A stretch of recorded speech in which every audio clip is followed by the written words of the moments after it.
आप सभी का स्वागत है आज के सेशन में। एंड आज का सेशन जो होने वाला है बहुत बहुत ज़्यादा इम्पोर्टेंट होने वाला है। बहुत ज़्यादा इम्पोर्टेंट इसलिए होने वाला है क्योंकि आज हम बहुत सारी बेसिक चीज़ों के बारे में बात करेंगे। तो आज हम यहाँ पर जो भी है वो बात करेंगे यूनिट्स के बारे में कि यूनिट क्या होता है और यूनिट क्यों हम यूज करते हैं। चलो सबसे पहले तो मैं एक चीज आपको अगर बताऊं कि सपोज दैट सर मेरे पास ये एक ब्लैक बोर्ड है या व्हाइट बोर्ड है, आपकी कक्षा का ही एक बोर्ड है और मैं आपको कह रहा हूँ कि आपको इस बोर्ड की लेंथ को मेजर करना है कि यहाँ से लेकर यहाँ तक ये बोर्ड की लेंथ कितनी है, आपको ये मेजर करना है। और दिक्कत ये है कि आपके पास कोई भी इक्विपमेंट गिवन नहीं है तो आप कैसे इसको मेजर करेंगे। मैंने एक सवाल कल कक्षा में भी उठाया था, बहुत सारे बच्चों ने कुछ अलग अलग से जवाब दिए। किसी ने कहा कि सर हम स्केल लेंगे, तो स्केल एक मेजरिंग टूल है, तो मैंने कहा कि वो टूल आपके पास कोई भी नहीं गिवन है। किसी ने कहा सर मीटर लेंगे, तो मीटर हम लेंगे तो वो भी हमारे पास एक टूल है, तो हम उसको भी नहीं ले सकते। मैं ये कह रहा हूँ कि आप खाली आपके पास कुछ भी नहीं है तो आप इसको कैसे मेजर कर सकते हैं। तो एक बच्चे ने बहुत प्यारा सा आंसर दिया था कि सर मैं ऐसा करूँगा कि मैं क्या करूँगा, मैं अपने हाथ को खोलूँगा। ये मैं अपने हाथ को खोल रहा हूँ कुछ इस प्रकार से, एंड मैं अपने फिंगर्स को ऐसे करते हुए इस लेंथ को मेजर करूँगा। ठीक है, ठीक कुछ इस प्रकार से। ठीक, ये मैंने अपने हाथ को खोला और मैं अपने हाथ से इस जो भी हमारे पास टेबल है या जो भी हमारे पास है इसको मैं मेजर करूंगा। मतलब ये मान के चलो आपका थंब है और ये मान के चलो आपकी लिटिल फिंगर है। ठीक है, तो उसने कहा कि सर ऐसे मैं इसको मेजर करूंगा। अगर मैं यहाँ पे बात करूं तो यहाँ से लेकर यहाँ तक एक लेंथ हमारे पास है, कुछ लेंथ एल डैश मेरे पास है। तो उसने कहा कि सर मैं ऐसे ही इसको मेजर करूंगा। तो जब ऐसे मेजर करूंगा तो क्या होगा, ये रहा, देखना ध्यान से देखना, यहाँ से यहाँ तक इसका एक हैंड, यहाँ से लेकर यहाँ तक इसका दो हैंड, यहाँ से लेकर यहाँ तक इसका तीसरा हैंड, और यहाँ से लेकर यहाँ तक इसका फोर हैंड, फाइव हैंड, ठीक, six hand, seven hand and eight hand. So अगर मैं कहूँ कि सर इसका हमारे पास जो लेंथ आया, जो लेंथ ऑफ द टेबल आया, it is length of the table जो आया, या जो भी हमारे पास बोर्ड जो हमने माना था कि बोर्ड का जो लेंथ आया, वो लेंथ जो आया वो आया 8 हैंड्स के बराबर, 8 हैंड्स के बराबर। ठीक है, यहाँ पर ये जो हैंड हमने कंसीडर किया, ये एक रेफरेंस क्वांटिटी है, एक स्टैंडर्ड क्वांटिटी है। ये क्या है, स्टैंडर्ड क्वांटिटी है जिसका रेफरेंस लेकर हमने इसकी लेंथ को मेजर किया। और ये 8 जो हमारे पास है, ये हमारे पास मैग्नीट्यूड है, इट्स जस्ट अ नंबर जो सिर्फ मैग्नीट्यूड रिप्रेजेंट कर रहा है। अगर मैं कहूं कि इस टेबल की लेंथ कितनी है, अगर आप सिंपली अपनी देसी भाषा में कहो या ऐसे कहो तो आप क्या कहोगे कि sir length of the table जो होगी, length LENGTH, length of the table जो होगी, ऑफ द टेबल जो होगी वो होगी 8 गुने किसके, length of the hand, length of the hand. ठीक है, 8 गुने, ये ध्यान रखो आपने क्या किया, 8 गुने। यहाँ पर आपने ये कंसिडर किया कि हैंड का जो लेंथ है वो हमने 1 कंसिडर किया है।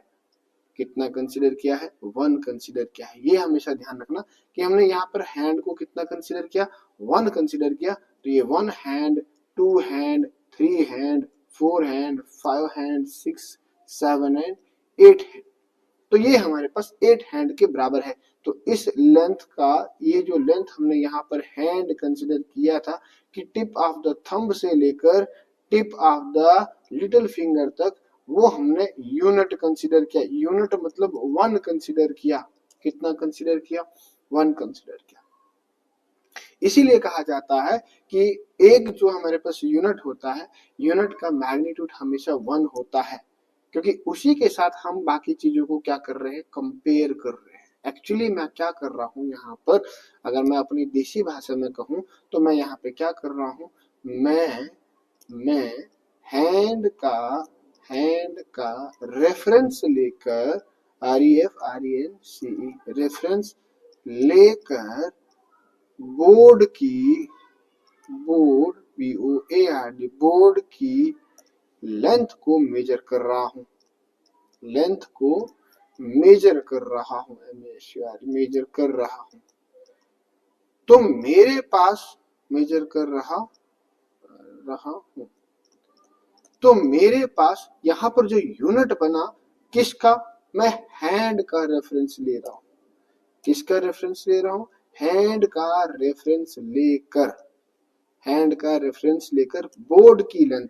बोर्ड तो मेरे पास क्या है? फिजिकल क्वांटिटी है, फिजिकल क्वांटिटी है। ठीक है, एक्चुअली लेंथ है, तो लेंथ ऑफ द बोर्ड मेरे पास फिजिकल क्वांटिटी है। और मैंने जो हैंड का रेफरेंस लिया है, जिस चीज का रेफरेंस लिया जाए वो चीज मेरे पास क्या है? यूनिट है। आई होप कि बहुत क्लियरली आपको ये क्लियर हुआ होगा, यूनिट है। एक और छोटी सी एग्जांपल मेरे दिमाग में आई है। तो क्या होता है कि जब ऐसा किसी को अहंकार हो जाता है, तो अहंकार वाला इंसान क्या करता है? सपोज दैट एक बहुत छोटी सी एग्जांपल मैं दे रहा हूँ कि भाई एक एक कोई मेरा साथी है जिसके पास नैनो गाड़ी है। ठीक, कुछ इस प्रकार से ऐसे नैनो गाड़ी है। ए पर्सन है, ठीक है, ए पर्सन है जिसके पास एक नैनो गाड़ी है। ठीक है, अच्छा, उसके बाद एक दूसरा पर्सन है जिसके पास बहुत बड़ी गाड़ी है। ऐसा ऐसा इसके पास बहुत बड़ी गाड़ी है, ऐसा ऐसा ऐसा कुछ करके, ऐसा मतलब बहुत लंबी अच्छी सी गाड़ी है, बहुत बड़ी सी गाड़ी है। ये person A and person B के बीच में झड़प हो जाती है। पर्सन ए और पर्सन बी के बीच में झड़प हो जाती है। तो पर्सन बी जब इसके साथ लड़ता है तो क्या कहता है? भाई तू चुप कर, मेरी गाड़ी जो है, मेरी गाड़ी में जितनी मेरी गाड़ी की कीमत है, मेरी गाड़ी की कीमत में तेरी गाड़ी की, तेरे जैसे 4 गाड़ी आ जाएंगी, है ना? मतलब car number P and car number Q। तो मेरी गाड़ी मतलब Q गाड़ी की कीमत में कितनी? 4 P गाड़ियां आ जाएंगी, गाड़ी आ जाएगी। ठीक है, समझाने की कोशिश कर रहा हूं, गाड़ी आ जाएगी। तो भाई ये कर क्या रहा है?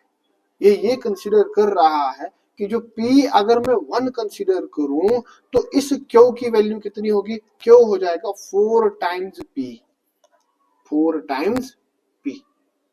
तो इसने इसको 1 कंसीडर किया। क्या ये 1 है? नहीं सर, हो सकता है ये भी 4-5 लाख की होगी, 4-5 लाख की होगी, लेकिन इसने 4-5 लाख को कितना कंसीडर कर दिया? 1। और कहा कि भाई मेरी गाड़ी की कीमत जितनी है ना, उतनी कीमत में तेरी 4-5 गाड़ी आ जाएंगी, तेरे जैसे 4-5 गाड़ी आ जाएंगी, है ना? तो इसने इसको यूनिट कंसीडर कर दिया। पर्सन ए की गाड़ी को क्या कंसीडर कर दिया? यूनिट कंसीडर कर दिया। और इस गाड़ी की तुलना से अपनी गाड़ी को माप रहा है, इस गाड़ी की तुलना करके अपनी गाड़ी को माप रहा है ना? समझ में आ रहा? कुछ कुछ पकड़ पा रहे हो? तो इस गाड़ी की तुलना में जब अपनी गाड़ी को माप रहा है, तो भैया इस गाड़ी को उसने यूनिट कंसीडर कर दिया। क्या कंसीडर कर दिया? यूनिट कंसीडर कर दिया। और उस यूनिट से अपनी फिजिकल क्वांटिटी का जो है वो मापदंड निकाल रहा है। आई होप कि क्लियर होगा। अब मैं इसकी डेफिनेशन के बारे में बात करता हूं। तो सर कहता क्या है? कहता है यूनिट क्या है sir? What is unit? So unit is defined as unit the non fixed physical quantity.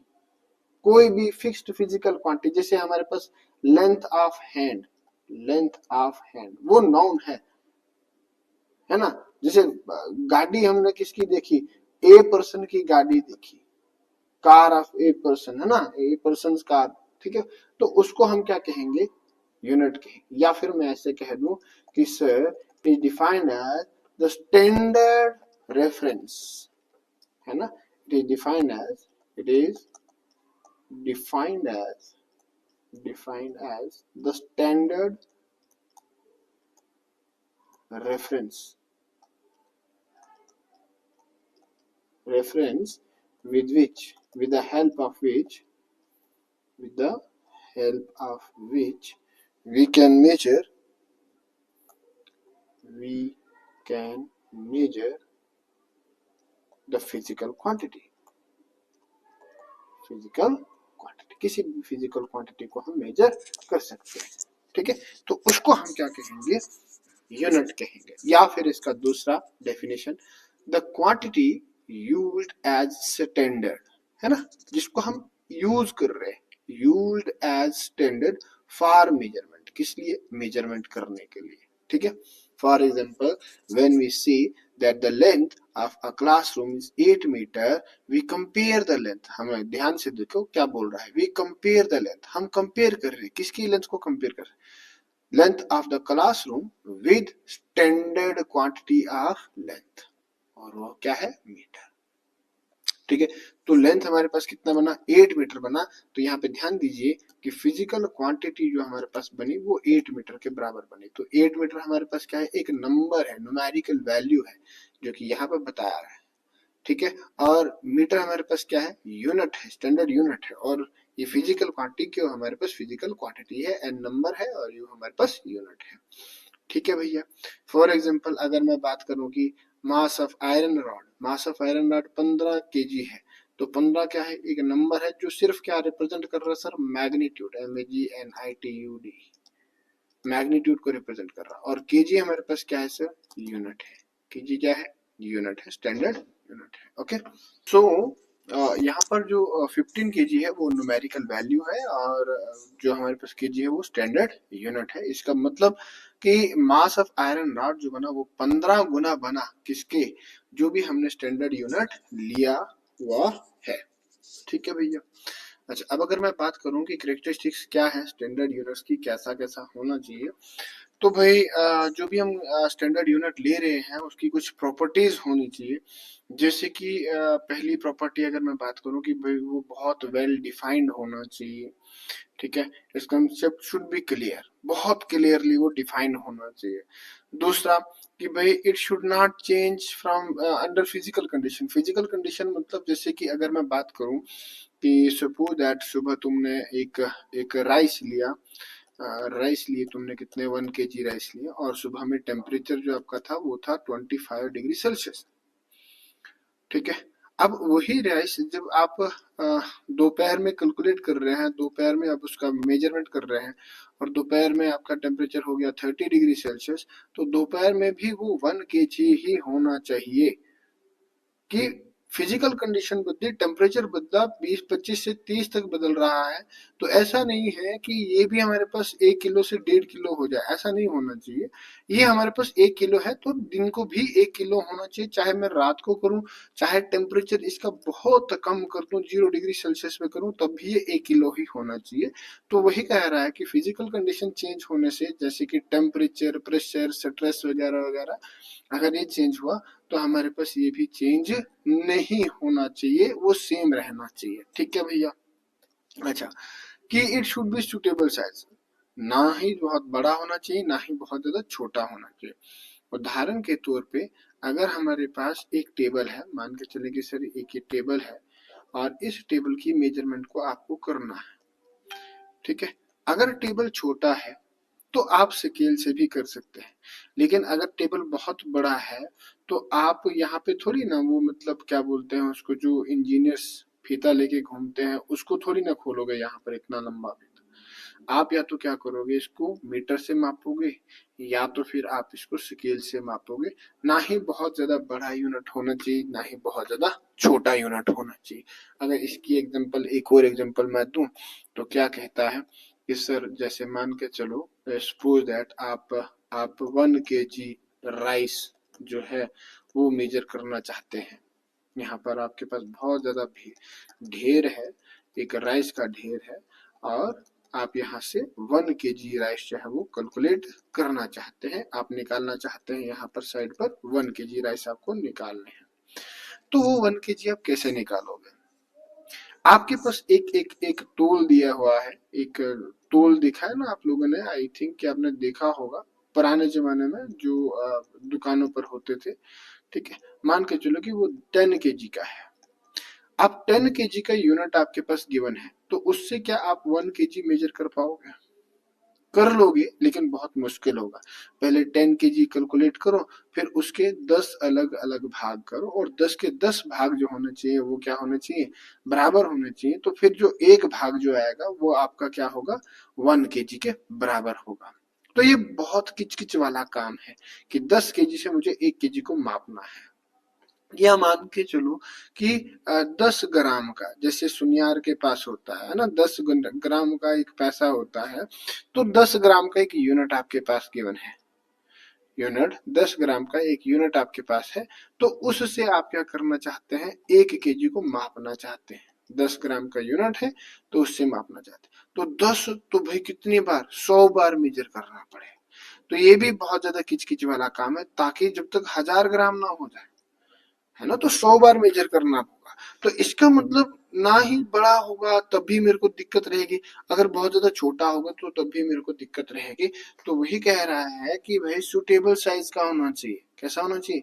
Suitable size, ना ही बहुत ज्यादा बड़ा ना ही बहुत ज्यादा छोटा होना चाहिए। अगर बहुत ज्यादा बड़ा हुआ तब भी मेरे को दिक्कत होगी, अगर बहुत ज्यादा छोटा होगा तब भी मेजरमेंट करने में दिक्कत होगी। ठीक है, अगला पॉइंट क्या कह रहा है? अगला पॉइंट कह रहा है it should be reproducible. Reproducible होना चाहिए, मतलब दोबारा दोबारा से मैं उसको बना सकूं।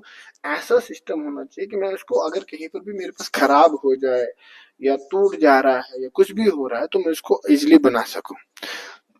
It should be internationally accepted, तो वो हमारे पास हो गया एसआई यूनिट हो जाएगा। ठीक है, कि हर जगह पर इंटरनेशनली एक्सेप्टेड होना चाहिए। ठीक है भैया, इसके बाद हम बात करेंगे सिस्टम ऑफ यूनिट के बारे में। तो सिस्टम ऑफ यूनिट हमारे पास जनरली 3 है, एक सीजीएस है, एक एफपीएस है, और दूसरा हमारे पास एमकेएस है। तो इन तीनों में ध्यान देना कि हम सीजीएस, एफपीएस और एमकेएस में हम करेंगे क्या। हमारे पास अगर यहाँ पर सीजीएस है तो सी स्टैंड्स फॉर सेंटीमीटर। ठीक है, यहाँ पर थोड़ा सा कर लेते हैं,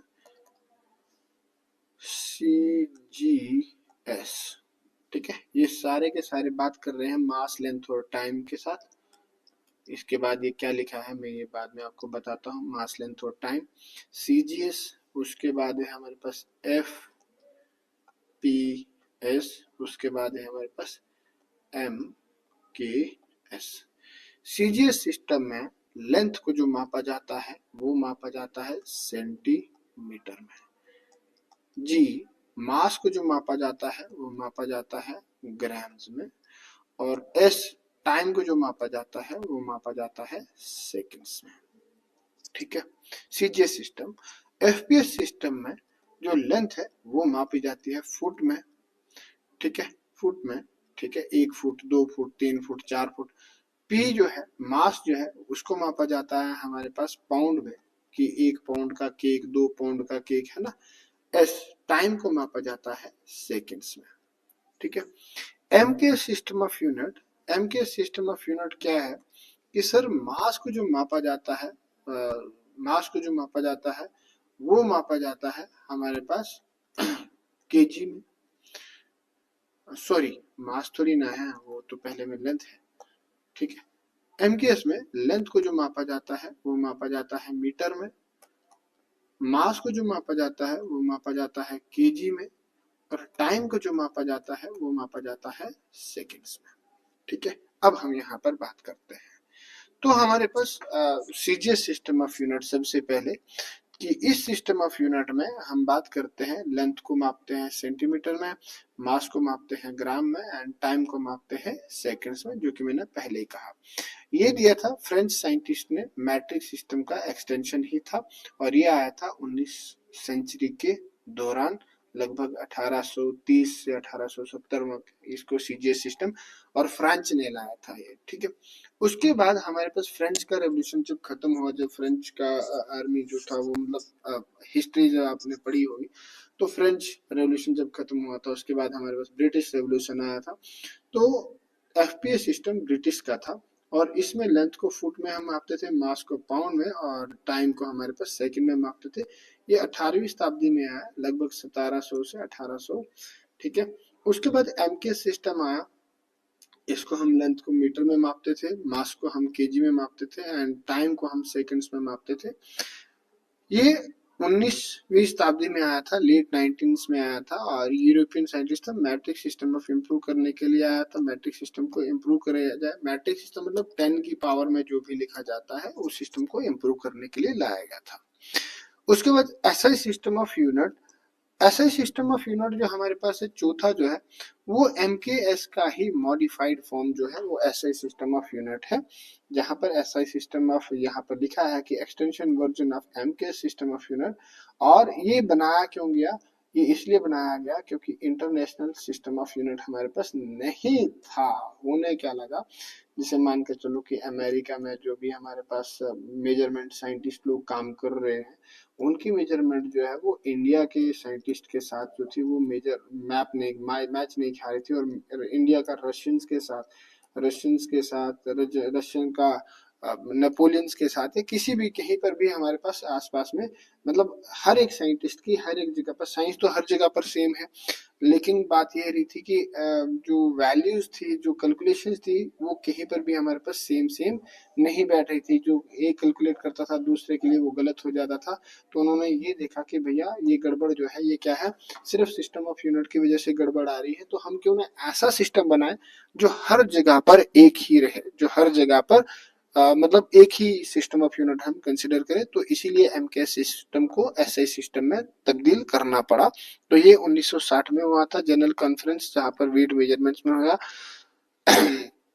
अच्छा, उसके बाद हमारे पास हुआ क्यों था, यहाँ पर लिखा है कि when the development of science and technology, जब हमारे पास साइंस एंड टेक्नोलॉजी के the three fundamental quantities like mass, length and time were not sufficient, as many other quantities like electric current, heat and etc were introduced. Therefore more fundamental units in the addition to the units mass length time में, ठीक है। जब ये हो रहा था तो उसके बाद हमारे पास और भी फंडामेंटल यूनिट्स, जब साइंस आगे तरक्की करने लगी ना, सीधी सीधी सी बात, जब साइंस आगे तरक्की करने लगी तो केवल मास, लेंथ और टाइम से हमारे पास काम नहीं चलने लगा, तो फिर और भी आने लगे, जैसे हीट आ गया, करंट आ गया, टेम्परेचर आ गया, ठीक है, ल्यूमिनस इंटेंसिटी, कैंडला वगैरह आ गया।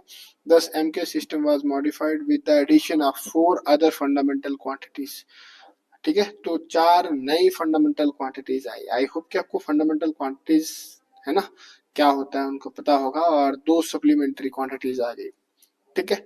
तो अगर नहीं पता है तो हम अभी आगे बात करेंगे इसके बारे में, ठीक है। तो ये है हमारे पास 7 फंडामेंटल क्वांटिटी। पहले हमारे पास क्या क्या था, यही 3 थे, मास, लेंथ एंड टाइम।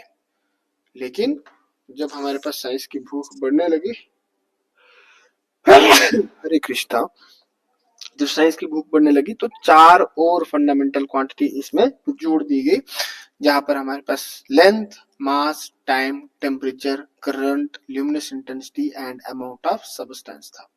लेंथ का जो यूनिट है वो है मीटर, मास का जो है वो किलोग्राम, सिंबल इसका एम और इसका केजी, सेकेंड्स का एस एंड केल्विन, टेम्परेचर का केल्विन में हम मापते हैं या डिग्री सेल्सियस में मापते हैं, ठीक है।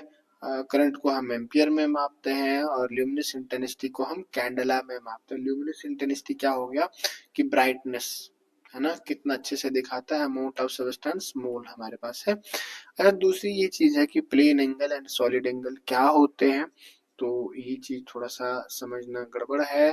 तो अगर समझ में आ जाए तो समझ लो भैया, मैं समझा लेता हूँ।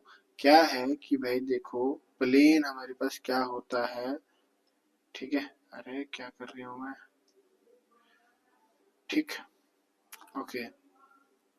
देखो क्या है कि प्लेन एंगल और सॉलिड एंगल में क्या फर्क है।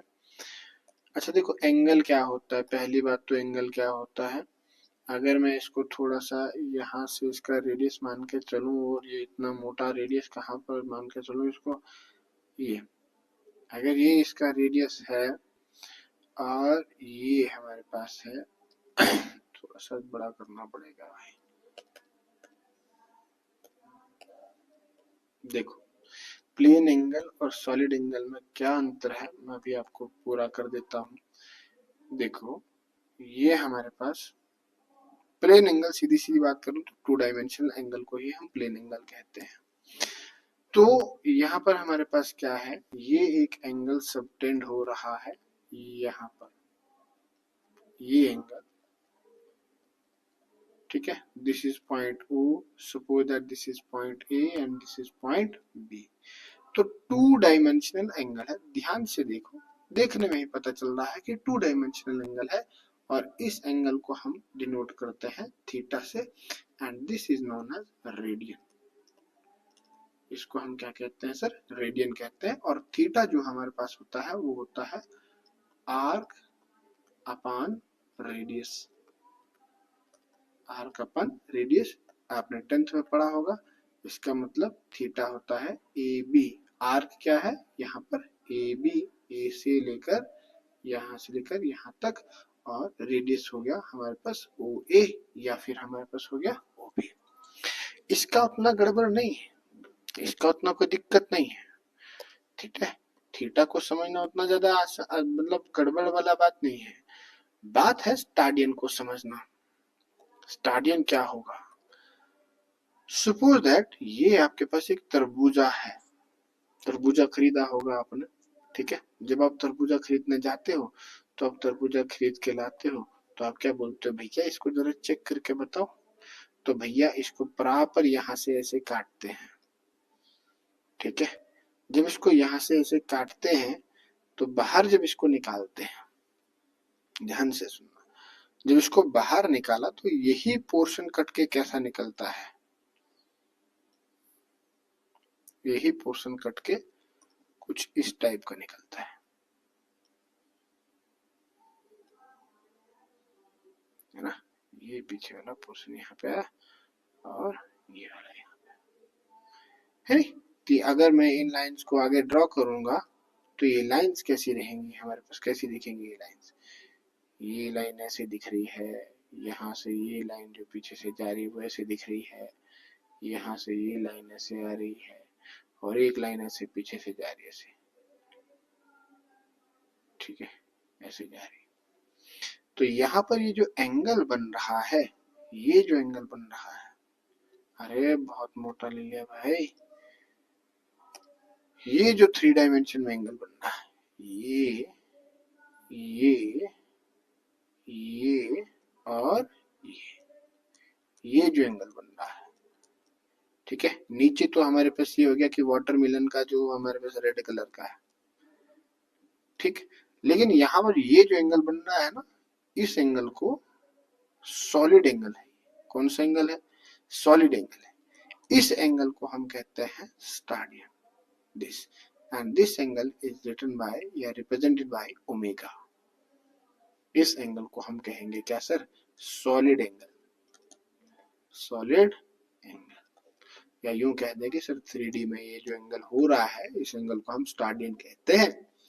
और स्टाडियन ये एंगल होता किसके बराबर है, अगर मैं इसको ए बी सी डी मान के चलूं तो हमारे पास होता है एरिया, जो स्टाडियन रहता है वो होता है area of A B C D divided by radius का स्क्वायर, ठीक है। आई होप कि ये एंगल का आपको इल्यूजन पता चल गया होगा कि क्या है ये एंगल। ये एंगल है हमारे पास 3D एंगल, ठीक है, ओके। चलो आगे बढ़ते हैं। तो ये हमारे पास 2 प्रकार के एंगल हैं, एक हमारे पास रेडियन है और दूसरा हमारे पास स्टाडियन है, ठीक। रेडियन को हम थीटा में हम रिप्रेजेंट करते हैं, ठीक है, रेडियन, हाँ ठीक है। ये हमारे पास कैसे है, थीटा में है, और होता है आर्क बटे में रेडियस, आर्क बटे में रेडियस। और स्टाडियन हमारे पास ओमेगा है और होता है हमारे पास एरिया बटे में डेल्टा ए बटे में आर स्क्वायर। ठीक है भैया। अच्छा, इसके बाद अगर हम बात करें कि डेफिनेशंस ऑफ बेसिक यूनिट्स, ठीक है, हमारे पास बेसिक क्वांटिटीज कितनी है, 7 क्वांटिटीज है। तो 7 क्वांटिटीज के 7 यूनिट्स को अगर मैं डिफाइन करना चाहूँ तो हम कैसे इनको डिफाइन कर सकते हैं। तो देखो भैया, पहला हमारे पास आता है मीटर। तो कहता है मीटर का जो हमारे पास लेंथ को मेजर करने का एसआई यूनिट है। ठीक, मीटर हमारे पास इतना होता है। अब कहूं कि सर 1 मीटर किसके बराबर होता है, तो ध्यान से सुनो सर। 3 इंटू 10⁸ मीटर्स पर सेकेंड जो है, मीटर्स पर सेकेंड जो है वो है हमारे पास स्पीड ऑफ लाइट। 3 इंटू 10⁸ भी नहीं है, वो अप्रोक्सीमेशन में है। ठीक, 299792458 वगैरह वगैरह है। तो 1 मीटर कब होगा, जब लाइट हमारे पास 1 मीटर वो डिस्टेंस है जो लाइट वैक्यूम या खाली स्पेस में बहुत छोटे टाइम में ट्रैवल करती है। और वो छोटे टाइम कितना है सर, 1 मीटर होता है 1/299792458। मतलब इतने सेकंड्स में अगर लाइट ट्रैवल करे जो 1 मीटर के बराबर वो डिस्टेंस होगा। भाई ये तो बहुत कम टाइम है। ठीक है। अच्छा, किलोग्राम, तो 1 केजी किसके बराबर होता है, कहता है किलोग्राम जो है वो मास का ऐसा यूनिट है, ये किसी ऑब्जेक्ट में मैटर की क्वांटिटी को शो करता है। किलोग्राम किसी चीज का वजन मास नापने का स्टैंडर्ड यूनिट है। तो सर अगर मैं बताऊं कि 1 केजी किसके बराबर होता है, तो 1 केजी हमारे पास होता है जब प्लेटिनम प्लस इरेडियम दोनों का प्रोटोटाइप हमारे पास जो उनका मास रहता है वो हमारे पास 1 केजी के बराबर रहता है। ठीक है, तो उतना ज्यादा डीप नहीं जाने का, थोड़ा सा याद रखने को। सेकेंड्स हमारे पास क्या है, सेकेंड्स हमारे पास है टाइम का यूनिट है, और सीजियम 133 एटम वाइब्रेशंस के बेसिस पर डिफाइन किया गया है। तो 1 सेकेंड होता है जब हमारे पास सीजियम 133 का, सीजियम की सी से की सी है, सीजियम 133 जब हमारे पास कितनी बार वाइब्रेट करे सर, 9192631770 टाइम्स अगर वाइब्रेट कर रहा है तो उस टाइम को हम कहेंगे 1 सेकेंड के बराबर। ठीक है। 1 ampere current, 1 ampere current, ampere जो हमारे पास है दैट इज ऐसा यूनिट ऑफ करंट, और ये बताता है कि इलेक्ट्रिक चार्ज की फ्लो कितना है। तो 1 एम्पियर करंट कितना होगा भाई, देखो दो कंडक्टर अगर मेरे पास 1 मीटर पर प्लेस्ड है और इन दोनों में करंट फ्लो हो रहा है, इन दोनों में करंट फ्लो हो रहा है, तो क्या होगा कि ये अट्रैक्ट करेंगे, क्या करेंगे, अट्रैक्ट करेंगे। और अगर फोर्स ऑफ अट्रैक्शन हमारे पास कितना है, 2 इंटू 10⁷ न्यूटन के बराबर अगर फोर्स ऑफ अट्रैक्शन है ना, तब मैं कहूंगा कि इन दोनों के अंदर 1 एम्प का करंट जो है वो फ्लो कर रहा है। ठीक है। उसके बाद टेम्परेचर केल्विन, तो 1 केल्विन क्या है कि वाटर का ट्रिपलेट पॉइंट, ट्रिपलेट पॉइंट मतलब वाटर हमारे पास सॉलिड फॉर्म में भी है, वाटर लिक्विड फॉर्म में भी है और वाटर गैसियस फॉर्म में भी है। तो ट्रिपलेट पॉइंट पर जब उसका टेम्परेचर होगा वो होगा हमारे पास 1 केल्विन के बराबर, और वो होता है 1 kelvin is equal to 1/273.16 amount of जो है ना ट्रिपलेट पॉइंट ऑफ वाटर, तो है वो हमारे पास किसके बराबर होता है, 1 केल्विन के बराबर होता है। उसके बाद कैंडला, कैंडला जो है ल्यूमिनेस इंटेंसिटी है, और ये मेजर करता है सर हमारे पास कि ब्राइटनेस कितना है, किसी भी सोर्स ऑफ लाइट का ब्राइटनेस कितना है या क्या है। ठीक है, ल्यूमिनेस इंटेंसिटी मतलब मान के चलो कि 5 वाट का बल्ब है, 5 वाट का बल्ब का ल्यूमिनस पावर जो होगा वो कम होगा। सीधी सीधी सी बात मैं कह दूंगा तो सर लाइट को मापने का जो माप तोल है ना, जो यूनिट है वो हमारे पास क्या है, कैंडला है। ठीक है, और बहुत गड़बड़ वाली चीज है। अच्छा, मोल क्या है, अमाउंट ऑफ सब्सटेंस, तो अमाउंट ऑफ 1 मोल जो होता है वो होता है जब कार्बन 12 के अंदर जितना एटॉमिक मास हमारे पास है वही हमारे पास 1 मोल के बराबर होगा। तो 1 मोल जो होता है, सीधी सीधी सी बात करूं तो 0.012 kg ऑफ कार्बन 12, कार्बन 12 का, ठीक है, ये हमारे पास 1 मोल के बराबर होता है। उसके बाद सप्लीमेंट्री यूनिट्स तो मैंने पहले ही बता दिया, सप्लीमेंट्री यूनिट्स क्या है, थीटा से हम डिनोट करते हैं एंड एल बटे में आर होता है। यहाँ पर लिखा है कि theta is equal to L बटे में आर, और एल हमारे पास है आर के बटे में रेडियस, ठीक है, ये एल जो है ये आर है और ये आर जो है ये रेडियस है, ठीक है। कहता है it is supplementary units of plane angle, कौन सा एंगल है, प्लेन एंगल, और प्लेन होता है 2 डायमेंशन में। It is plane angle subtended at the centre of the circle of an arc equal to the radius, ठीक है। It is denoted by theta and जो हमारे पास है L is the length of the arc and R is the radius of the circle, ठीक है, हमने अभी कर दिया। अच्छा, उसके बाद कहते हैं सेटार्डिन, एसआर से हम डिनोट करते हैं, और सप्लीमेंट्री यूनिट है सॉलिड एंगल का, और subtend eight the centre of the sphere, है ना, स्फीयर या कोई भी गोल आकार का 3 डायमेंशन एंगल होना चाहिए। Surface area by surface area having magnitude equal to the square of the radius of the sphere, it is denoted by omega, ठीक है, and omega is equal to delta S बटे में are square के बराबर होता है, ठीक है भैया, ओके। अच्छा, उसके बाद अगर हम बात करें कि एडवांटेजेस क्या है इंटरनेशनली, मतलब एसआई सिस्टम ऑफ यूनिट की एडवांटेजेस क्या होने वाली है, क्यों एसआई सिस्टम हमारे पास इतनी मान्यता रखता है। पहली बात तो यूनिवर्सल सिस्टम है कि हर जगह पर SI system is used almost all over the world, scientist and students of different countries can understand measurement easily, कि अगर बाहर के लोगों को पढ़ाऊं तो मैं भी एसआई सिस्टम का यूज करके बहुत आसानी से पढ़ा सकता हूँ। ऐसा नहीं है कि मैं अगर मीटर को बोल रहा हूँ कि 1 मीटर इक्वल्स टू दिस, तो उनको पता नहीं चलेगा कि ये 1 मीटर होता क्या है, नहीं, हमारा सिस्टम जो है वो सेम है, ऐसा ही सिस्टम है, इंटरनेशनली एक्सेप्टेड है। तो जो 1 मीटर इंग्लैंड के बच्चे ने पढ़ा होगा वही 1 मीटर मैंने भी पढ़ा होगा, और मैं वही अपना बात जो है बहुत इजीली उसके साथ कन्वर्सेट कर सकता हूँ। उसके बाद डेसिमल बेस्ड है, डेसिमल बेस्ड मतलब मैं इसको मैट्रिक सिस्टम में भी कन्वर्ट कर सकता हूँ और पॉइंट सिस्टम में भी कन्वर्ट कर सकता हूँ। जैसे कि मेरे पास 1 kg जो है वो 1000 ग्राम्स के बराबर होता है, तो मैं ये लिख दूं कि 1 ग्राम जो होता है वो 10⁻³ kg के बराबर हो सकता है, या फिर भाई 0.0001 ग्राम kg के बराबर होगा 1 ग्राम, ठीक है। तो डेसिमल पॉइंट्स में भी मैं लिख सकता हूँ, ठीक है। तो for example 1 kilometre is equal to 1000 metres, है ना, it is based on the power, है ना, पावर ऑफ 10, मैट्रिक सिस्टम, मैंने बताया ना कि मैट्रिक सिस्टम में होता है, ठीक है। ये 1 यूनिट फॉर 1 क्वांटिटी, सीधी सी बात कि हर एक क्वांटिटी के लिए, फॉर एग्जांपल अगर मैं मास की बात कर रहा हूँ तो मास के लिए हमारे पास केजी ही होगा यूनिट, मास के लिए हमारे पास मीटर या सेकंड या कुछ दूसरा यूनिट नहीं होगा, मास के लिए केवल और केवल केजी ही होगा, बाकी कोई यूनिट भी नहीं होगा। फॉर एग्जांपल लेंथ को हम मेजर करते हैं मीटर में और मास को मेजर करते हैं केजी में। इजी कैलकुलेशन, बहुत आसान रहता है कैलकुलेट करना, multiplication and division become simple because units are 10 और थाउजेंड्स के फॉर्म में हम लिख सकते हैं, ना, मैट्रिक फॉर्म में अगर हम लिख सकते हैं तो भाई कैलकुलेशन जो होता है वो बहुत इजी रह जाता है।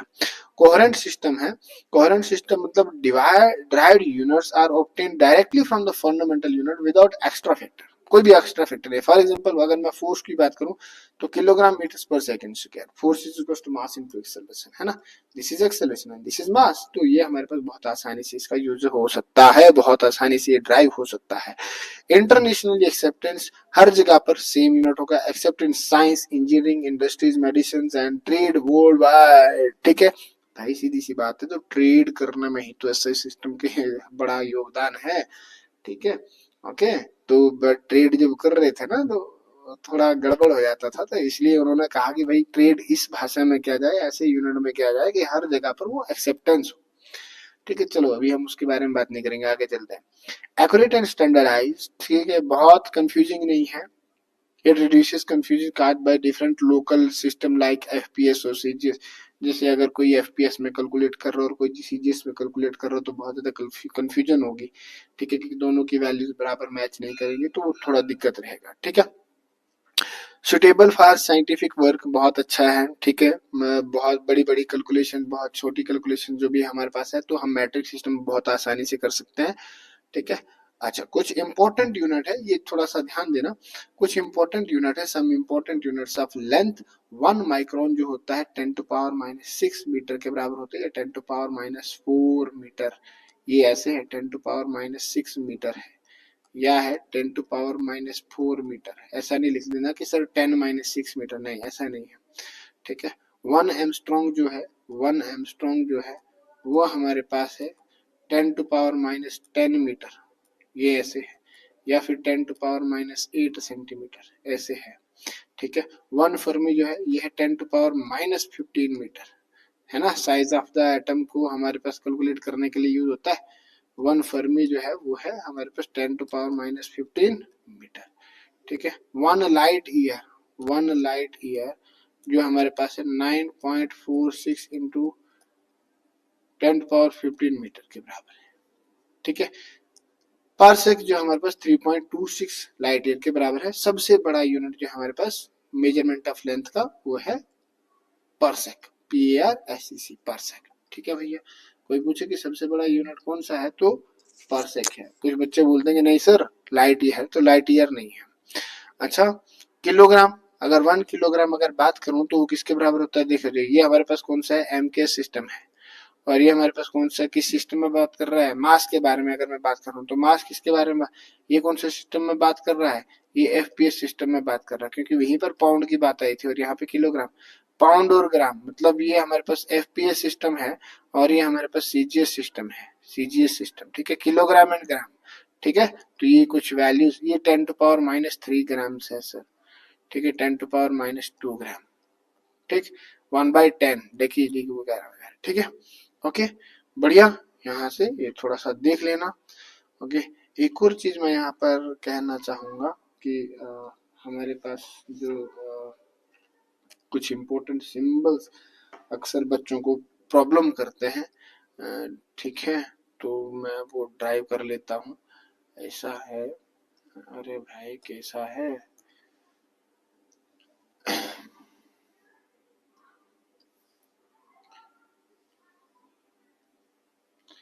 यहाँ पे मैं एक वो लेते हैं सिंबल, प्रीफिक्स ले लेते हैं और मल्टीप्लायर लेते हैं, ठीक है। फिर यहाँ पर हम सिंबल की बात करेंगे,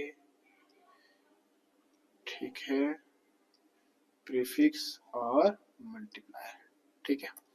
सिंबल एस, अरे भाई SYMB, सिंबल, प्रीफिक्स और मल्टीप्लायर, ठीक है। सिंबल, प्रीफिक्स और मल्टीप्लायर, ठीक है। अच्छा देखो, सिंबल हमारे पास जो पहला है वो है डेक, D से हम रिप्रेजेंट करते हैं। दूसरा हमारे पास है सेंटी, तीसरा हमारे पास है मिली, चौथा हमारे पास है माइक्रो, पांचवा हमारे पास है नैनो, छठा हमारे पास है पिको, फिर आता है फेमटो एंड आता है एटो, ठीक है। इनके लिए जो हमारे पास प्रीफिक्स है इसको हम कहते हैं डेकी, इसको हम सेंटी मतलब सेंटीमीटर, इसको हम कहते हैं मिली, इसको हम कहते हैं माइक्रो, म्यू, म्यू 10⁻³ अक्सर न्यूमेरिकल निकालने में कोई दिक्कत करते हैं कि हमें पता ही नहीं चलता कि सर हमें लिखना क्या है तो लिखना क्या है।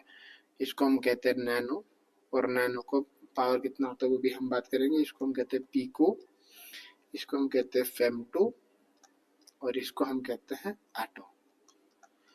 जब डेकी हमारे पास होता है तो डेकी का मतलब है 10⁻⁻1, 10⁻⁻1, ठीक है। सेंटी की पावर 10⁻⁻2, मल्टी की पावर 10⁻⁻3, माइक्रो की पावर 10⁻⁻6, नैनो की पावर 10⁻⁻9, पिको की पावर 10⁻⁻12, फेमटो की पावर 10⁻⁻15 एंड एटो की पावर 10⁻⁻18, ठीक है भैया। उसके बाद दूसरे सिस्टम में, ये तो मैंने नेगेटिव पावर्स बताया, अब पॉजिटिव पावर बताएंगे। पहले में हमारे पास DA, दूसरे में हमारे पास H, तीसरे में हमारे पास किलो, चौथे में हमारे पास मेगा एम, ठीक है। पांचवें में हमारे पास गीगा, छठे में हमारे पास टेरा, सातवें में हमारे पास पेक्टा और आठवें में हमारे पास एक्सा, ठीक है। अच्छा, ये डी ए हमारे पास क्या है, डेका, प्रीफिक्स इसका डेका रहता है। इसका हेक्टो, इसका किलो, इसका मेगा, इसका गीगा, GIGA गीगा बाइट वगैरह है ना, इसका टेराबाइट, TERA टेरा, ठीक है। पेक्टा और इसका एक्सा।